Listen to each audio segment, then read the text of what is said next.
Viewers, अगर video पसंद आती है तो वीडियो को सब्सक्राइब करें। आगे हम काफ़ी इफ़ेक्टिव वीडियोस डालेंगे साइंस के ऊपर और क्लैट और टीचर्स प्रिपरेशंस के ऊपर। काफ़ी इफ़ेक्टिव वीडियोस होंगे। अगर आज की वीडियो पसंद आती है तो सब्सक्राइब करें। Thank you. वेलकम फ्रेंड्स, सभी का वेलकम। आज हम जिस टॉपिक में साइंटिफिक टॉपिक्स के बारे में बात करेंगे उसमें पहला है कि वेजिटेबल्स जो होते हैं उनमें मिठास क्यों नहीं होती जबकि फ्रूट्स में एक मिठास होती है। वेजिटेबल्स में कड़वापन होता है जबकि फ्रूट्स में नहीं होता, ऐसा क्यों? अब एक सिंपल सा आंसर तो हम सभी को मालूम है कि भाई वेजिटेबल्स में शुगर होते हैं, sugars in the form of fructose and glucose, यानी फ्रैक्टोज और ग्लूकोज के रूप में सुगर्स मौजूद होते हैं और ये इनमें मिठास होती है, मीठा होते हैं, इसीलिए हमारा फ्रूट्स मीठे होते हैं। ये बात तो सच है। साथ ही साथ ये भी सच है कि हमारे वेजिटेबल्स में एक केमिकल्स पाए जाते हैं जो कि केवल और केवल वेजिटेबल्स में ही पाए जाते हैं और उस केमिकल का नाम होता है ग्लूकोसाइनोलेट। ये जो ग्लूकोसाइनोलेट होते हैं ये पर्टिकुलरली वेजिटेबल्स में पाए जाते हैं और ये जो केमिकल्स है glucosinolate physical and chemical changes जाता है जब इसे काटते हैं या जब इसे चबाते हैं हमारे मुंह में, तो इसमें एक फिजिकल और केमिकल चेंजेस के कारण ये बनाते हैं एक तरीके का मस्टर्ड ऑयल। और ये जो मस्टर्ड ऑयल होता है हमारे शरीर, हमारे बॉडी, हमारे मुख में कड़वापन लाता है। तो बेसिकली हमारा जो रीज़न है फ्रूट्स का मीठे होने का वो है शुगर, जो कि ग्लूकोज के रूप में होता है या फ्रैक्टोज के रूप में होता है, जबकि वेजिटेबल्स में कड़वाहट एक पर्टिकुलरली, वैसे तो ग्लूकोज में वेजिटेबल्स में कड़वाहट मस्टर्ड ऑयल के कारण ही होता है और यह मस्टर्ड ऑयल बनते हैं ग्लूकोसाइनोलेट केमिकल्स के कारण जो वेजिटेबल्स में मौजूद होते हैं। Interesting fact. दूसरा जो हमारा इंटरेस्टिंग फैक्ट है वो है एजिनोमोटो। एजिनोमोटो हम यूज़ करते हैं नूडल सूप में। नूडल सूप काफ़ी टेस्टी होते हैं, एक सुनहरा सा टेस्ट आता है। आपको मालूम है कि ये सुनहरा टेस्ट नूडल्स सूप में क्यों आता है? दरअसल नूडल सूप में हम ऐड करते हैं एजिनोमोटो। एजिनोमोटो का दूसरा नाम है मोनोसोडियम ग्लूटामेट, यानी एक केमिकल्स होता है मोनोसोडियम ग्लूटामेट जो कि शुगर केन, टोमेटो या चीज में पाए जाते हैं।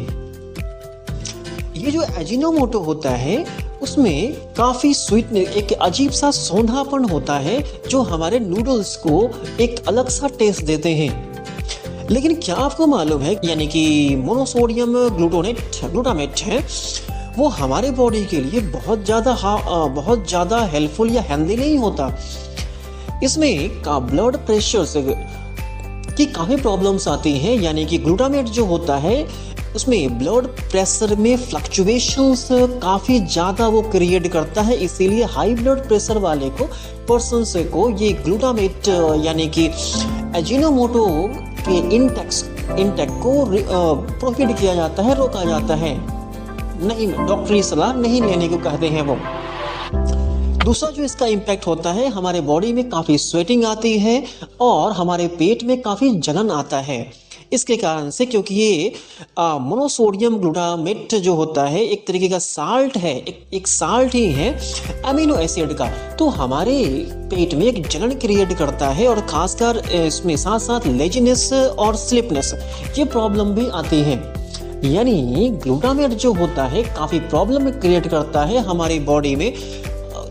इसमें साथ साथ इसमें जॉइंट एंड मसल्स के इश्यू क्रिएट करता है क्योंकि हमारे बोन स्ट्रेंथ को ये घटा देता है।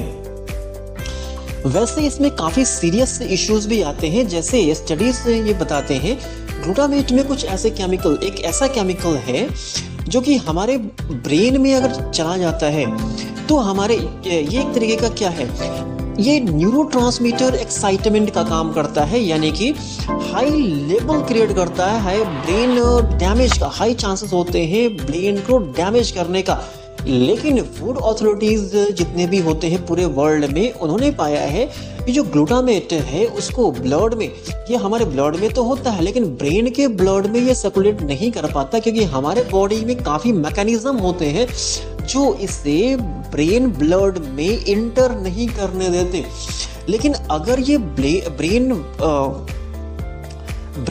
ब्लड में इंटर करता है तो ये हमारे ब्रेन के लिए काफ़ी हार्मफुल होता है। यानी जो अजीनोमोटो है वो टेस्ट तो देता है, लेकिन साथ ही साथ हमारे बॉडी पे एक नेगेटिव इम्पैक्ट भी डालता है। सिंपल से समझने की बात है कि अजीनोमोटो जापान के इन्वायरमेंट जो केमिकल्स हैं जो जिन्होंने इसे शुरू किया था सूप में डालना, वो जापानीज कंपनी है। वहाँ के क्लाइमेट कंडीशन के अकॉर्डिंग ये बहुत ज़्यादा हार्मफुल नहीं है। लेकिन हमारे यहाँ पे जहाँ पे एक हॉट क्लाइमेटिक कंडीशंस हैं, वहाँ पे अजीनोमोटो हमारे पेट में ज़्यादा गर्मी करता है, ज़्यादा जलन करेगा। साथ साथ लेजीनेस और स्लीपनेस की प्रॉब्लम तो आएगी ही आएगी।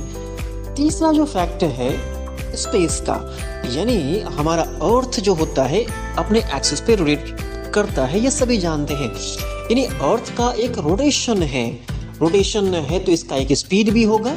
और यस, इसका स्पीड है 1600 किलोमीटर पर आवर। यानी ये जो अपने एक्सिस पे 1600 किलोमीटर पर आवर की स्पीड से रोटेट करता है। हमारा अर्थ जो होता है अंडे की शेप का है। इक्वेटर जो होता है इसका एक पेट की तरफ फैला हुआ है एज कम्पेयर टू द पोल। यानी इसका जो इक्वेटर है वो काफी चौड़ा है पोल के कंपैरिजन में। तो ऑब्वियसली बात है इसका जो इक्वेटर होगा, इक्वेटर का जो एरिया होता है उसके रोटेशन करने की स्पीड कुछ अलग होती है, जबकि पोल का जो एरिया होगा, पोल जो होते हैं एक अलग स्पीड से रोटेट करते हैं। यानी सिंपल रूप से बात करें तो इसका जो पोल होता है 1600 किलोमीटर पर आवर की रफ्तार से रोटेट करता है, जबकि पोल जो होता है 0.00040 उसके बाद 8 यानी इतने किलोमीटर पर आवर की स्पीड से रोटेट करता है। ऑब्वियसली बात है इक्वेटर का स्पीड काफ़ी ज़्यादा है, इक्वेटर के एरिया का जो स्पीड है वो काफ़ी ज़्यादा है। तो इक्वेटर के साइड का जो लोग होते हैं या जो सामान होते हैं वो स्पेस में क्यों नहीं चले जाते? इतनी हाई वेलोसिटी से रिमूव करने वाला ऑब्जेक्ट, ऑब्वियसली बात है उनमें क्या फोर्स लगाएगा? एक फोर्स तो सेंट्रीफ्यूगल फोर्स लगाएगा जो सेंटर से बाहर की तरफ होगा, यानी जो चीज़ों को बाहर और से बाहर की तरफ फेंकेगा।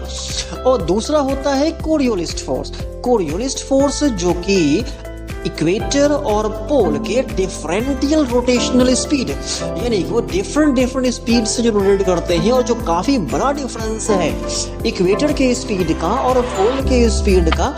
उस डिफरेंस के कारण ऑब्जेक्ट जो फ्लाइंग ऑब्जेक्ट है उस पर लगने वाला एक फोर्स जो कि ऑब्जेक्ट को अपने पाथ से राइट या लेफ्ट डिफ्लेक्ट कर देगा, यानी कि मोड़ देगा, फेंक देगा उस डायरेक्शन में। तो इन दो फोर्स के होते हुए भी हम इक्वेटर पे जो चीज़ें होती हैं वो स्पेस में क्यों नहीं फेंक दिए जाती? इसका एक सिंपल सा सोल्यूशन है, सिंपल सा रीज़न है ग्रेविटी। हाँ, अगर ग्रेविटी आज की जो रोटेशन, अर्थ का जो रोटेशन स्पीड है, यानी कि चीज़ इक्वेटर और आसपास की चीज़ें स्पेस में चली जाएं, स्पेस में फेंक दिए जाएं, इसके लिए ज़रूरी है जो इक्वेटर का एरिया जिस स्पीड से रोटेट कर रहा है उससे कम से कम 25 गुना और ज़्यादा तेजी से रोटेट करे, यानी कि लगभग 40,000 किलोमीटर पर आवर। तब जाकर के ये जो चीज़ें होंगी, इक्वेटर का एरिया, इक्वेटर पे इतनी ज़्यादा फोर्स लगेगा कि वो चीज़ों को बाहर की तरफ फेंकेगा। और दूसरा तभी हो सकता है जब सेंट्रीफ्यूगल फोर्स ज़्यादा है ग्रेविटेशनल फोर्स से, क्योंकि आज जो है ग्रेविटेशनल फोर्स सेंट्रीफ्यूगल फोर्स से ज़्यादा है, इसलिए चीज़ें अपने अर्थ के सरफेस से बंधी हुई हैं। सिंपल रूप से तो आज के 3 जो हमने इंपॉर्टेंट फैक्ट देखे, सबसे पहला हमने जो फैक्ट देखा कि हमारे जो वेजिटेबल्स होते हैं उनमें ही ये कर्वाहट क्यों होता है, फ्रूट्स में नहीं होता। इसका सिंपल रीजन होता है ग्लूकोसाइनोलेट का। वहीं एजिनोमोटो यानी हमारा जो सूप होता है उतना टेस्टी होता है, टेस्टी तो होता है क्योंकि इसमें ग्लूटामेट पाया जाता है, एक अलग टाइप का केमिकल्स जो कि शुगर केन या टोमेटोज में मिलते हैं, और ये हमारे बॉडी के लिए बहुत ज़्यादा हेल्दी नहीं होते। वहीं दूसरा हमने देखा कि भाई अर्थ इतनी तेजी से रोटेट कर रहा है, फिर भी इसके इक्वेटर की चीज़ें क्यों उसके दूर नहीं फेंक दी जाती। व्यूअर्स, अगर फैक्ट्स अच्छे लगते हैं तो सब्सक्राइब करें। फ्यूचर में हम कई सारे ऐसे इंटरेस्टिंग फैक्ट लेकर के आएंगे। तब तक के लिए थैंक यू।